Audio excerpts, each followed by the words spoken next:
आज अचानक फाइलें देखते हुए एक पुरानी डायरी मेरे हाथ लग गई।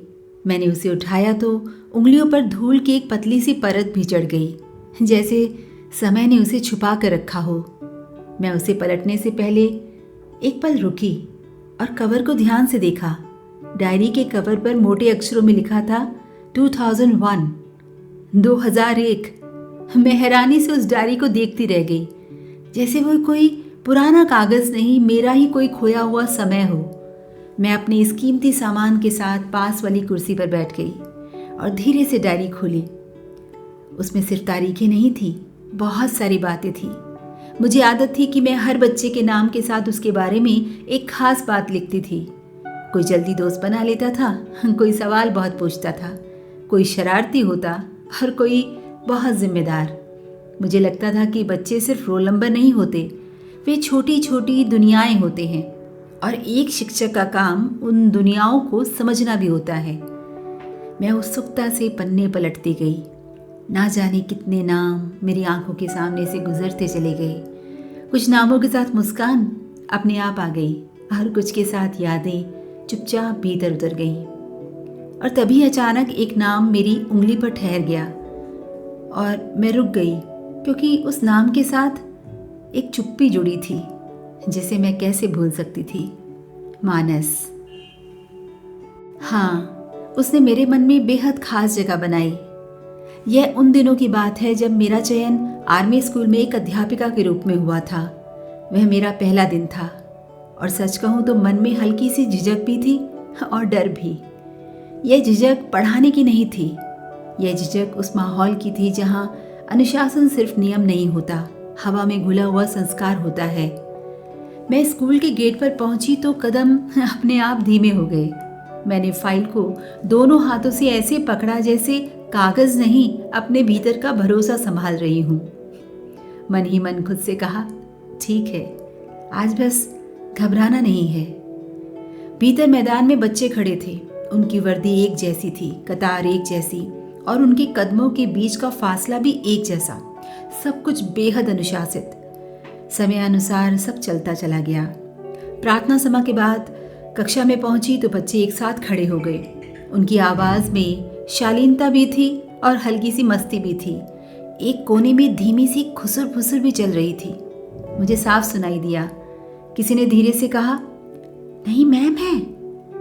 किसी ने फुसफुसाया, सख्त होगी क्या? और फिर एक आवाज आई, चुप, सुन लेंगी।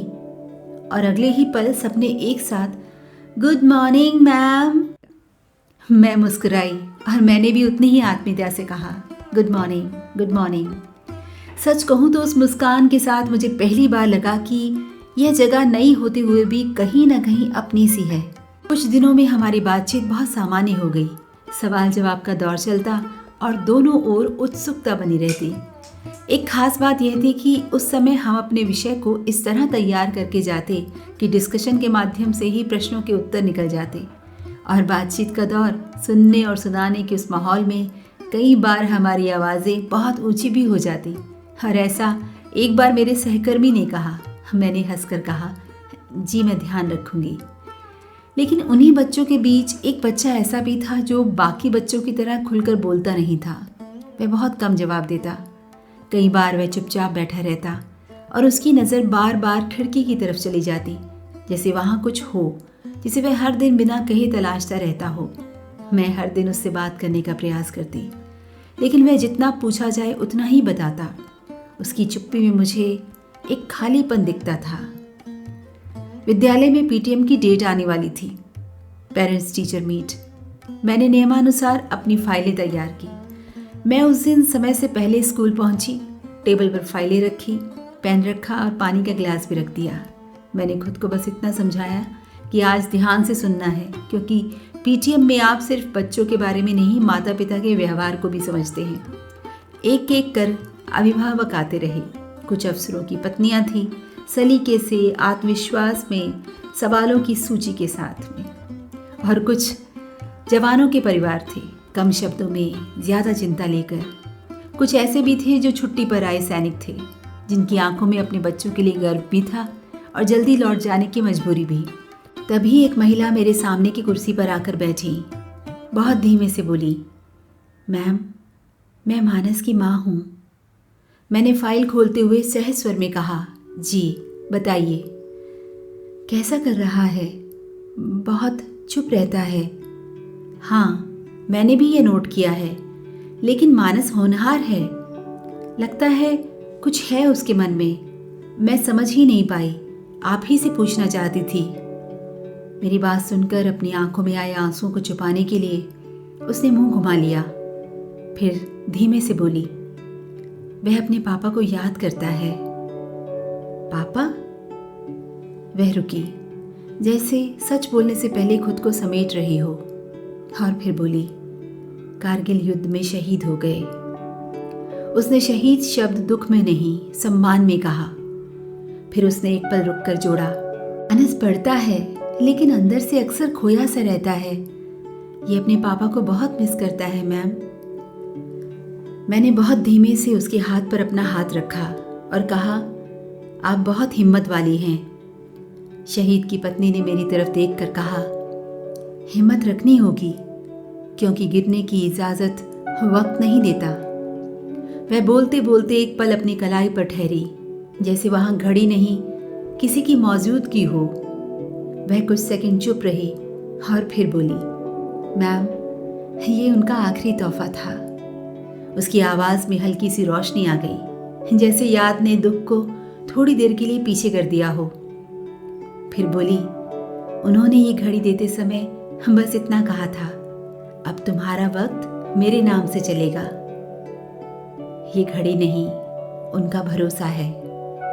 अपनी घड़ी की तरफ देखकर वह बोली, मैम, ये घड़ी चलती है ना, तो लगता है वह पास है, और जब रात में इसकी टिक टिक साफ सुनाई देती है तो लगता है जैसे वह कह रहे हो, मैं यही तो हूँ। उसकी आंखों में अब नमी नहीं थी, वहां मुस्कान आ गई थी, विश्वास की। मैंने उसकी बात सुनी और मेरे भीतर कुछ टूटकर बहुत साफ हो गया। मुझे समझ आया कि कुछ लोग यादों से नहीं चलते, बस यादों के सहारे चलना सीख जाते हैं। उस दिन स्कूल में और भी सैनिक आए थे। कुछ पहली बार इतने दिनों बाद अपने बच्चे के स्कूल आए थे। वे वर्दी में थे, लेकिन उनकी आंखों में फौज नहीं थी, उनकी आंखों में पिता था। मैंने देखा कि कोई अपने बच्चे की कॉपी पलट रहा था, कोई टिफिन का ढक्कन ठीक कर रहा था, हर कोई बच्चे की टाई सीधी कर रहा था, हर कोई बस उसके कंधे पर हाथ रखकर खड़ा था, जैसे कह रहा हो, बेटा, मुझे विश्वास है तुम पर। एक सैनिक पिता ने जाते जाते मुझसे कहा, मैडम, हम कम ही आ पाते हैं, आप हमारे बच्चों का ध्यान रखिएगा। उसकी आवाज में आदेश नहीं था, सिर्फ भरोसा था। मैंने तुरंत कहा, आप निश्चिंत रहिए। और उसी पल मुझे समझ आया, मैं जवाब उसे नहीं दे रही थी, मैं खुद को जिम्मेदारी दे रही थी। पीटीएम खत्म हुई, कुर्सियां खाली होने लगी, फाइलें बंद होने लगी, लेकिन मैं सामान्य नहीं लौट सकी, क्योंकि मेरे भीतर कुछ बदल गया था। उस दिन मुझे समझ आया कि आर्मी स्कूल सिर्फ बच्चों को अनुशासन नहीं देता, वह शिक्षकों को मजबूत और जिम्मेदार बना देता है। शाम को घर लौटते समय मैंने अपनी घड़ी देखी। वह घड़ी उस दिन समय नहीं बता रही थी, वह याद दिला रही थी कि कहीं एक घर में एक और घड़ी भी चल रही है, और हर टिक टिक पर कोई स्त्री खुद से कह रही होगी, आज भी चलना है। तभी मेरे मन में बस यही आया, वह घड़ी जो आज भी चलती है, वह सिर्फ वक्त नहीं चलाती, वह शहादत की कीमत को जिंदा रखती है। धीरे धीरे मानस ने कक्षा कार्यों में सक्रिय रूप से भाग लेना शुरू कर दिया। अब वह सभी विषयों में अच्छा कर रहा था। और फिर एक दिन मेरा वहां से तबादला हो गया। समय बीत गया, स्कूल बदल गया, बच्चे आगे बढ़ गए, लेकिन कुछ नाम ऐसे होते हैं जो भीतर रह जाते हैं। मैं डायरी बंद करने ही वाली थी कि मेरी उंगलियां एक मुड़े हुए पेज पर जाकर रुक गईं। वह पन्ना थोड़ा सा टेढ़ा था, जैसे किसी बच्चे ने जल्दी में कुछ छुपा कर रख दिया हो। मैंने उसे धीरे से खोला। उस पर मानस की लिखावट थी, सीधी नहीं लेकिन बेहद सच्ची। लिखा था, मैम, मैं आपको मिस करूंगा। और नीचे लिखा था, मैं बहुत अच्छे से पढ़ाई करूंगा। मैं कुछ पल उसे पढ़ती रही और फिर मुस्कुराकर मैंने उस पल को अपनी डायरी में समेट लिया। मैं हूं अपराजिता परम और आप सुन रहे थे कथा कोश।